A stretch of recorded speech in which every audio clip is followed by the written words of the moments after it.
तो ये बड़े सौभाग्य की बात होती है। महाराज जी कहा करते थे, आप संसार में हीरा खोजने निकलो तो बड़ी पारखी की नजर चाहिए, क्योंकि हर एक चमकने वाली चीज हीरा हो ये जरूरी नहीं है। ऐसे ही हर एक महापुरुष अंतर उस प्रभु धारा से आपको जोड़ने की बात कहता हो, उसके लिए जीवन पर्यंत कार्य करता हो, ये भी जरूरी नहीं है। तो संतों का समागम और हमारे जीवन में हरि कथा, परमात्मा का नाम, उस मालिक की याद, ये बहुत ही दुर्लभ काम है। आप अगर अच्छाई करना चाहो तो बड़ी मेहनत करनी पड़ेगी। बुरे साधन, बुरे काम सहजता से सुलभ हो जाएंगे। आप अगर किसी की बुराई देखना चाहो, चारों तरफ बुराई दिखाई देगी। अच्छाई देखने के लिए बड़ी मेहनत करनी पड़ेगी। आप अगर जीवन में किसी भी अच्छे रास्ते पर चलना चाहो तो आपको बड़ा प्रयास करना पड़ता है। अच्छे रास्ते पर चलने के लिए बड़ी कोशिश करनी पड़ती है। ये इस वक्त संसार की अवस्था है। हर एक इंसान अधोगति की तरफ, अपने विनाश की तरफ, अपने निचले स्तर की तरफ जा रहा है। ऐसे में जब हम चारों तरफ दुनिया में नजर मारकर देखते हैं तो त्राही त्राही मची है। किसी भी इंसान से जाके बात करो तो वो तकलीफ में है, परेशानी में है। शांति का, सुख का किसी को एहसास नहीं है। ऐसे में महाराज जी कह रहे हैं, अगर आपको ऐसी स्थिति में सही रास्ते में उस प्रभु की याद करने का मौका मिल जाए, कुछ ऐसी व्यवस्था बन जाए कि हम चलते फिरते समर्पण से उस प्रभु के, उस परमात्मा के आश्रय हो जाए, तो ये बड़े सौभाग्य की बात है। और जब कोई ऐसे समागम में, ऐसी हरि कथा में धीरे से अपने जीवन में एक सहारा ढूंढ लेता है, तब जीवन में हमें सफलता हासिल होती है। तो हम बड़े भाग्यशाली हैं। और इसलिए भी क्योंकि हमारे जीवन में हमें ये रास्ता एक सही समय पर, एक सही साधन के द्वारा मिल पाया है। पर महाराज जी कहते थे, साधन मिलना कई बार काफी नहीं होता। आपके सामने दुनिया की तमाम सुख सुविधाएं रखी हों, पर जब तक आप उसके सहारे जीवन जीना नहीं शुरू करो, उस सुख सुविधाओं का लाभ लेना नहीं शुरू करो, तब तक वो तमाम सुख सुविधाएं रखी हैं, बेकार हैं, उनका कोई लाभ नहीं है। ठीक उसी तरह से हमारे लिए, हमारे जीवन में ये तमाम व्यवस्थाएं जो किसी संत के, किसी महापुरुष के माध्यम से हमें मिल गई हैं, चाहे वो नाम मिलना हो, सत्संग मिलना हो, सेवा के साधन मिलना हो, जीते जी दैनिक दिनचर्या में उस प्रभु को याद करने का तरीका मिलना हो, जब तक उसे अपने जीवन में अपना नहीं लें, उस पे अभ्यास नहीं कर लें, उस पे अपने जीवन को चलाना नहीं शुरू करें, तब तक हमारे कष्ट और परेशानियों से हमें छुटकारा नहीं मिलता। तो महापुरुषों का संसार में आना सिर्फ हमें अभ्यास से जोड़ने के लिए होता है। और जो इस बात को समझ गया है, वो फिर बाहरी रूप से, बाहरी कारणों से महापुरुषों के साथ जाकर नहीं जुड़ता। आज आप देखो, हर एक बाहरी रूप में जुड़ने को हम संत मत मानते हैं, हम अध्यात्म मानते हैं। किसी महापुरुष के चरणों में हम झुक गए, कहीं दान दक्षिणा दे दी, कहीं जाकर के व्रत उपवास कर लिए, कुछ और साधन अपना लिए तो हमें लगता है कि इससे हमारे जीवन में सुख शांति आएगी। पर जब जब हम संतों की शिक्षाओं को समझ लेते हैं तो हमें अपने जीवन में आंतरिक रूप में उनके शब्दों को अपनाना होता है। वो हमें हमारे अंतर में बदलाव और जुड़ाव की स्थिति बनाने की बात कहते हैं। महाराज जी कहते थे, तुम अगर मेरे पैर को हाथ नहीं लगाओगे तुम्हारा कुछ नुकसान नहीं होगा, पर तुम मेरे पास आए और तुमने ये बात 2 घड़ी के लिए नहीं समझी कि मेरा और तुम्हारा मिलना क्यों हुआ है और मैं तुम्हें क्या देना चाहता हूं, तो तुम्हारा मेरे पास आना बेकार हो गया। तो संतों के पास जब जाएं, इस बात की धारणा, इस बात का ध्यान हमारे दिलो दिमाग में होना चाहिए कि वो हमारे अंदर से बदलाव करने के लिए आता है। हमारे मन का, हमारी आस्था का, हमारे जुड़ाव का उस प्रभु के साथ मिलाप कैसे हो, अंतर कैसे जुड़ाव हो, इसके लिए अगर हमने क्षण भर भी उसके साथ समय गुजारा है तो हम चाहे दुनिया के किसी कोने में भी हों, किसी भी अवस्था में क्यों ना हो, हमारे लिए वो छत्र छाया का काम करता है।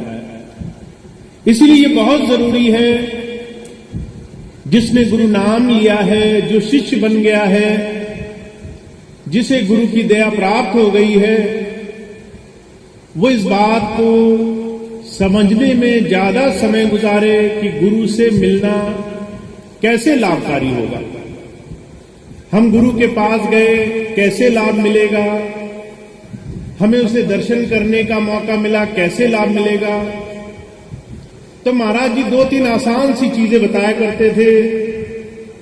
अगर आप आज उन चीजों को समझ लें तो आपके जीवन में चाहे आप कुछ भी करते हो, आपको उसका असर दिखाई देगा।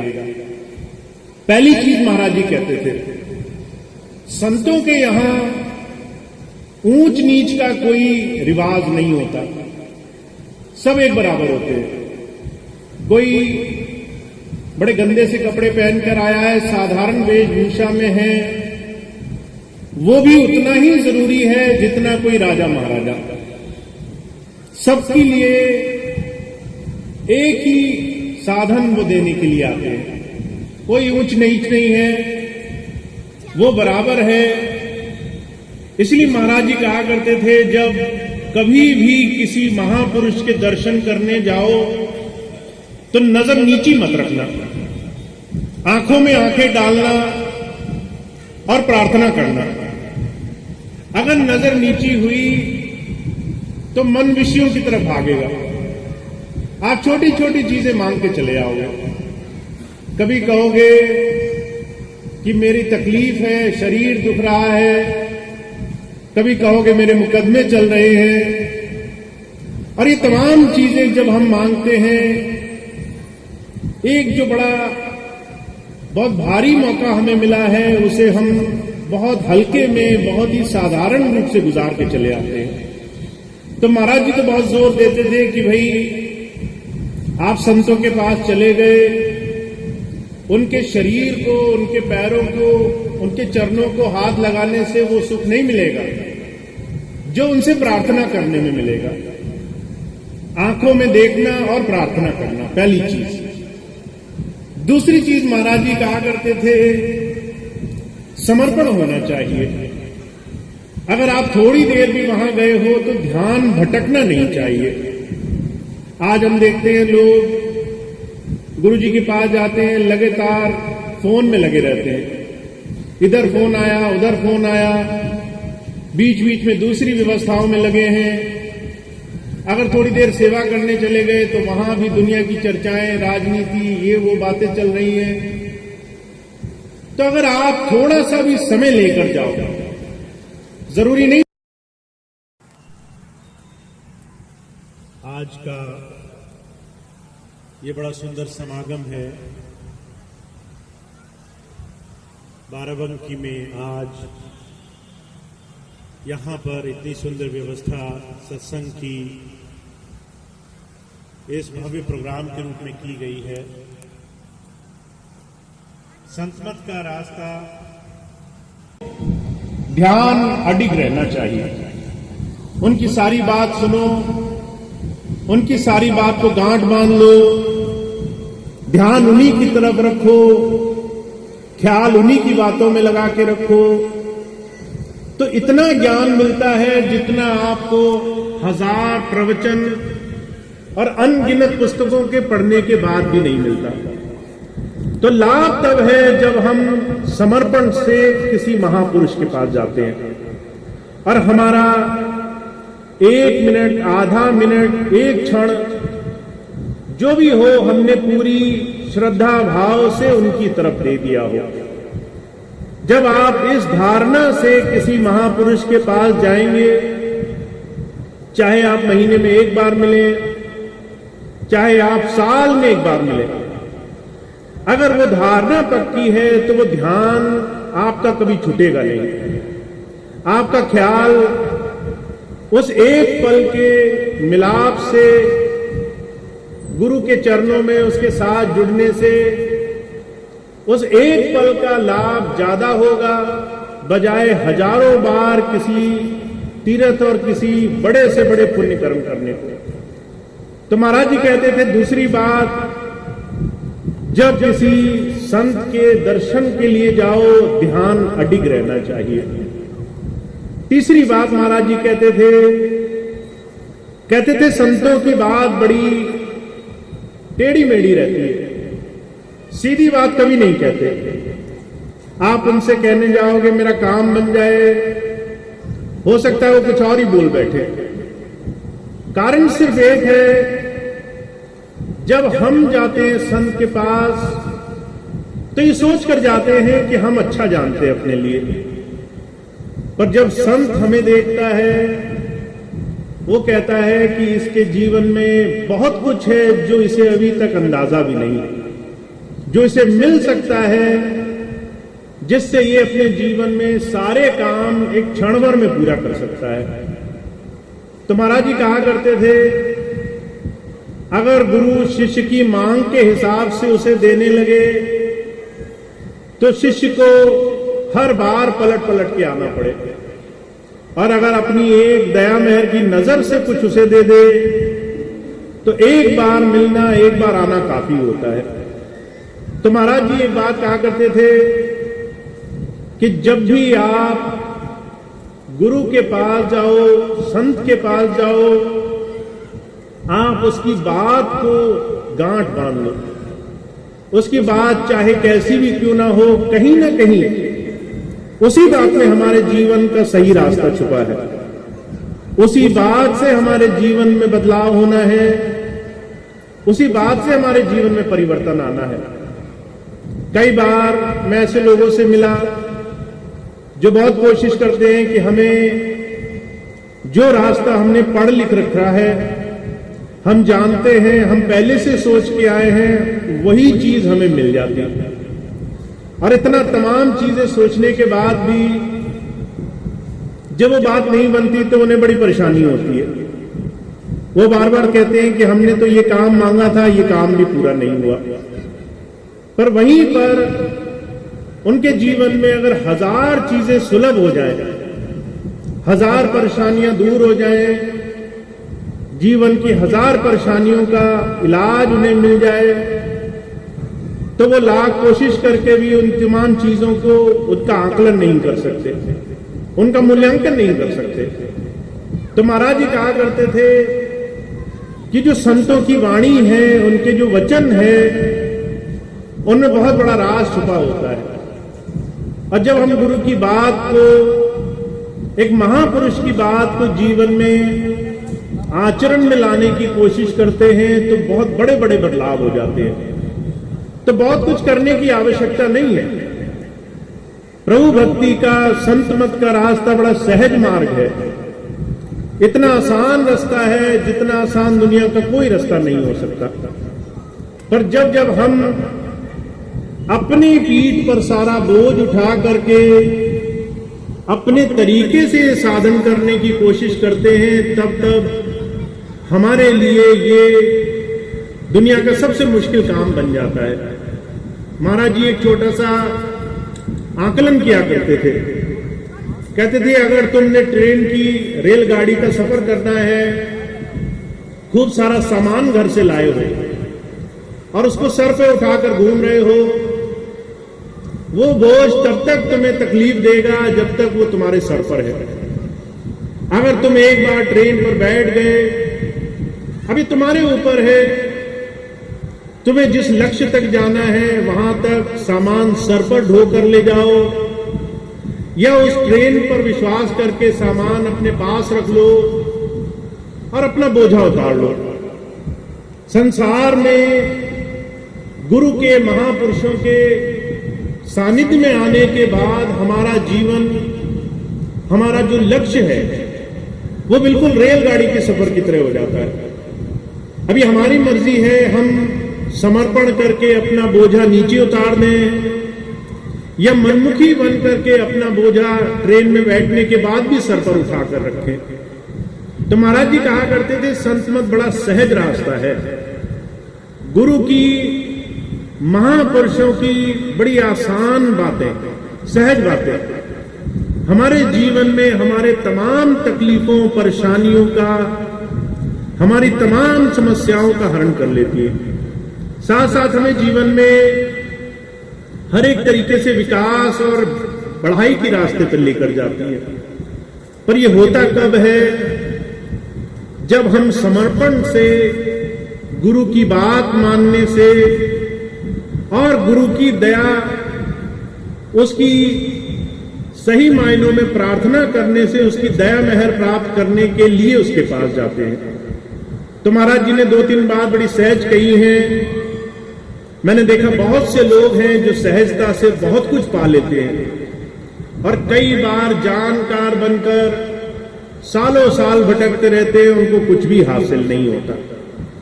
तो आसान तरीका अपनाइए, सहज तरीका अपनाइए और गुरु की याद प्रार्थना के माध्यम से, भक्ति भाव के माध्यम से, समर्पण के माध्यम से अपने आप को थोड़ी थोड़ी देर ही सही महापुरुषों के सानिध्य से जोड़कर रखिए। तो आपको ये रास्ता मिला हुआ है। आज आप यहां हैं, बाराबंकी बहुत पुराना सेंटर है स्वामी जी का। स्वामी जी यहां पर आज से 30-35 साल पहले लगातार सत्संग में आया करते थे और यहां पर बहुत से भाई बहन ऐसे हैं जो वर्षों से स्वामी जी से जुड़े हुए हैं, आज भी मौजूद हैं, और बहुत से भाई बहन हैं जो इस समय दौरान नए बने, जुड़े वो उसी गुरुधारा से। और उस गुरुधारा से जुड़ने के बाद कैसे आपके निजी जीवन में, आपके नजदीकियों के जीवन में आपको वो लाभ मिलता है, अब इस पर ध्यान देना है। बाकी तमाम चीजें जहां पर दुनिया की ऐसी चीजें चल रही हैं जिससे आपको अनर्गल बातों में फंसना पड़े, उससे ध्यान हटाना है और ज्यादा से ज्यादा प्रार्थना के माध्यम से गुरुधारा से जुड़ना है। तो सभी भाई बहन जो वर्षों से स्वामी जी से जुड़े रहे हैं या इस दौरान नए बने हैं, सभी भाई बहनों को ये सानिध्य मिले, गुरु दर्शन से, गुरु की प्रार्थना से जीवन में अमोघता मिले, जीवन में उनके विकास हो। मेरी यही शुभकामनाएं रहती हैं कि आप सब लोग अगर आ ही गए हैं गुरु के पास तो फिर आप उससे पूरी तरीके से लाभ उठाएं। आप उसको थोड़ा ही सही पर पूरी संजीदगी से, पूरी एकाग्रता से समय दें। आप अगर उसकी बात को अपने मन मंदिर में बिठा लें, उनका अनुसरण करें, तो चाहे कितनी भी विपत्ति हो आपके जीवन में, हर एक काम आसानी से और बड़ी सहजता से बनने लग जाएगा। तो मैं आप सबको जो यहां पे मौजूद है भाई बहन, एक बार फिर से इस बात का आश्वासन देता हूं कि आपको जो नाम मिला है, गुरु के साथ जुड़ने का जो सौभाग्य मिला है, जो रास्ता मिला है, आपको पूरे विश्वास से उस पर चलते रहना है। और जितना धारणा आप गुरु चरणों में लगाकर रखोगे, उतनी ही सहजता से आपके जीवन के काम, आपके परमार्थ के काम दोनों बनते रहेंगे। तो मैं इतनी बात कहूंगा, आप सभी का, जो भी भाई बहन आज यहाँ मौजूद है और इस संत समागम में, इस गुरु चर्चा में भाग ले रहे हैं, उन सबको स्वामी जी की दया मेहर से लाभ हो, खूब खूब उनको अंतर सानिध्य मिले।